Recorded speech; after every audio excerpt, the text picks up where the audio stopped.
Most people are terrified of being alone. They treat silence like a disease, scrolling through feeds, drowning themselves in podcasts, or surrounding themselves with people they don't even like, just to avoid the sound of their own thoughts. They think they're being social, but they're actually being weak. They are addicted to the validation of others. But there is a secret that the most influential, capable, and terrifyingly successful people in history have always known. You cannot become a titan while you're still looking for a pat on the back from the crowd. If you've ever felt like an outsider, or if you find yourself constantly drifting away from group dynamics because they feel shallow, you need to understand something. That isn't a flaw. It's an evolutionary upgrade. Look at the way society operates. We are conditioned from childhood to prioritize fitting in. We are taught that if you're sitting alone at lunch, something is wrong with you. If you're at a party and you're not talking, you're failing. But let's look at the biology of that. When you are constantly seeking social approval, your brain enters a state of perpetual fear. You aren't acting, you're reacting. You're constantly scanning the room, adjusting your personality, lowering your standards, and editing your opinions just to ensure that you aren't ostracized.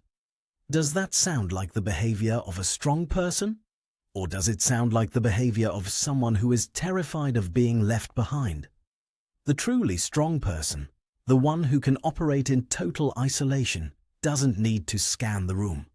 They don't need to change their frequency to match yours, and that is exactly what makes them dangerous. When you spend time alone, you aren't just chilling. You are undergoing a psychological trial by fire. Think about the last time you were truly alone for an entire weekend. No phone, no distraction, no human contact. For most, that's a nightmare. Within 4 hours, they're itching for an excuse to talk to anyone. Why? Because they are incapable of tolerating their own character. They know that if they stop moving, if they stop talking, they will have to face the person they've been trying to bury. But when you stop running, you develop something called cognitive sovereignty. Most people are just a collection of opinions they heard from their parents, their teachers, or their Twitter feed. They are an echo chamber of other people's ideas. But the person who spends their time in the dark, in the quiet, in the solitude, they have to build their own framework. They have to decide what they actually believe, not what they're told to believe. And once you have built your own foundation, you become unshakable. You become impossible to gaslight. You become impossible to manipulate. This is the loneliness paradox. We are told that lonely people are sad, broken, or undesirable. But observe the people at the top of any hierarchy, whether it's business, art, or survival. They are almost always the most detached people in the room. They aren't cold. They are simply unburdened. They don't need the group, which means the group has no leverage over them. And let's talk about the biological cost of the social addict. Every time you seek validation, you are handing over a piece of your autonomy. You are saying, "I am not enough on my own." That is a dangerous lie to feed your subconscious. Your brain is a mirror. If you feed it the idea that you are incomplete without a partner, a friend, or an audience, it will act that way. You will literally shrink your own potential to fit into the box the crowd has built for you. But the person who walks alone, they are expanding. They are testing their own limits.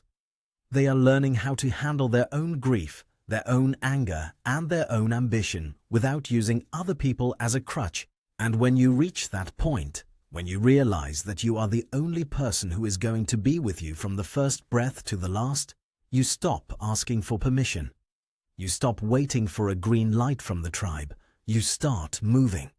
So here is the question you need to ask yourself tonight, when you're tempted to pull out your phone because the silence is getting too loud. What are you actually running from?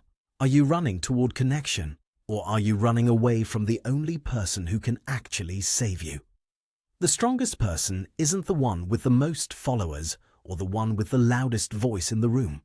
The strongest person is the one who can sit in a room by themselves, look themselves in the mirror, and be completely, utterly content with what they see.